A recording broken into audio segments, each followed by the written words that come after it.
بسم اللہ الرحمن الرحیم۔ السلام علیکم ورحمۃ اللہ وبرکاتہ۔ محترم ناظرین، اولاد اللہ کی نعمت ہے۔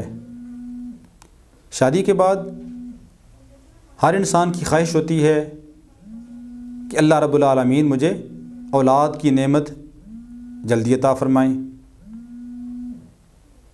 اور پھر بڑی خواہش یہ ہوتی ہے کہ اللہ رب العالمین مجھے بیٹا عطا فرمائے۔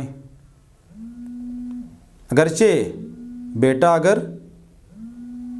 نعمت ہے تو بیٹی رحمت ہے۔ حدیث پاک کے اندر آتا ہے، اس کا مفہوم ہے کہ وہ عورت خوش قسمت ہے کہ جس کے بطن سے پہلی بار بیٹی پیدا ہو۔ تو بیٹی کا ہونا پہلی دفعہ یہ تو خوش قسمتی کی دلیل ہوتی ہے، لیکن اس کے باوجود ہم میں سے اکثر لوگوں کی خواہش یہ ہوتی ہے کہ اللہ رب العالمین بیٹے کی نعمت سے سرفراز فرمائیں۔ اور بہت سارے لوگ ایسے ہوتے ہیں کہ جن کی یکے بعد دیگرے 3 4 5 5 بیٹیاں پیدا ہوتی ہیں، لیکن نرینہ اولاد ان کی نہیں ہوتی۔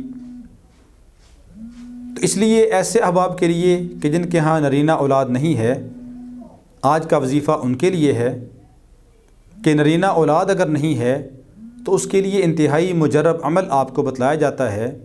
اس عمل کی آپ پابندی کریں، انشاءاللہ العزیز اللہ رب العالمین نرینہ اولاد نصیب فرمائیں گے۔ عمل کیا ہے؟ عمل انتہائی آسان ہے کہ 11 دن سورہ مزمل 11 بار پڑھنی ہے، اول و آخر 11 بار درود پاک پڑھنا ہے۔ کوئی ایک وقت مخصوص کر لیں، بہتر وقت ہے کہ تہجد کے وقت پڑھ لیں، اگر اس وقت اٹھنا مشکل ہے تو فجر کے بعد پڑھ لیں یا عشاء کی نماز کے بعد پڑھ لیں۔ جو وقت بھی مختص کرنا ہے روزانہ اسی وقت کی پابندی کرنی ہے۔ 11 دن 11 بار سورہ مزمل، اول و آخر 11 بار درود پاک پڑھنا ہے۔ روزانہ یہ عمل کر کے کسی میٹھی چیز کے اوپر دم کر لیں، مٹھائی ہو یا کوئی بھی اور چیز ہو، چینی وغیرہ ہو۔ 11 دن عمل کرنے کے بعد جب عورت ناپاکی کے ایام سے فارغ ہو جائے تو اس دن روزانہ تھوڑا تھوڑا وہ میٹھا کھا لیا کریں، دونوں میاں بیوی کھا لیا کریں۔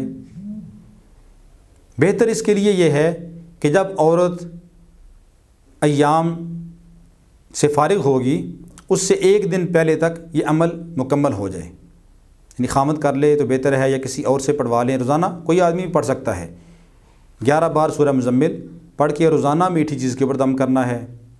اور جس دن ایام ناپاکی سے عورت فارغ ہوگی اس دن وہ میٹھی چیز دونوں نے کھا لینی ہے، روزانہ کھائیں۔ انشاءاللہ العزیز اسی مہینے میں اللہ رب العالمین امید بر آئیں گے۔ امید ہے اللہ کی ذات سے کہ اللہ رب العالمین اس کو خوشخبری کی نوید سنائیں گے۔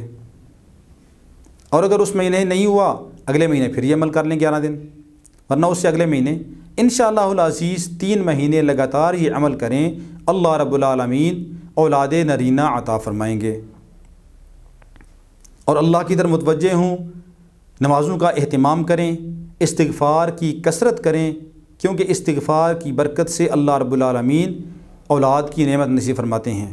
استغفروا ربکم انہ کان غفارا یرسل السماء علیکم مدرارا ویمددکم باموال وبنین ویجعل لکم جنات ویجعل لکم انہارا۔ اللہ رب العالمین فرمایا کہ تم استغفار کرو، وہ رب بڑا بخشنے والا ہے، مہربان ہے، گناہوں کو معاف کرنے والا ہے۔ جب تم استغفار کرو گے تو یرسل السماء علیکم مدرارا، وہ اللہ آسمانوں سے تمہارے اوپر موسلادھار بارشیں اتارے گا۔ وَيُمْدِدْكُمْ بِأَمْوَالٍ وَبَنِينَ، اور وہ اللہ تمہاری مدد کرے گا مال کے ذریعے سے اور بیٹوں کے ذریعے سے۔ تو اگر اولاد نرینہ نہیں ہے، چلتے پھرتے اٹھتے بیٹھتے ہر وقت استغفار کی کثرت کریں، استغفار کی برکت سے اللہ رب العالمین نرینہ اولاد نصیب فرماتے ہیں، اور استغفار کی برکت سے اللہ رب العالمین روزی کے بند دروازوں کو کھول دیتے ہیں۔ استغفار کی برکت سے اللہ رب العالمین اپنی رحمت کی بارشیں اتارتے ہیں۔ اللہ رب العالمین باغات نصیب فرماتے ہیں۔ وَيَجْعَلْ لَكُمْ جَنَّاتٍ وَيَجْعَلْ لَكُمْ أَنْهَارًا، نہریں نصیب فرماتے ہیں۔ اللہ رب العالمین استغفار کی برکت سے ساری تنگیاں دور کرتے ہیں۔ تو یہ سورہ مزمل کا عمل 11 دن والا کریں اور اس کے ساتھ استغفار کی کثرت کریں۔ اللہ رب العالمین ہم سب کو نرینہ اولاد نصیب فرمائے، ہر مسلمان کو جو بے اولاد ہیں ان کو نیک صالح اولاد نصیب فرمائے، اور جن کی اولاد خصوصاً نرینہ نہیں ہے اللہ رب العالمین خاص طور پہ ان کو نرینہ اولاد نصیب فرمائے۔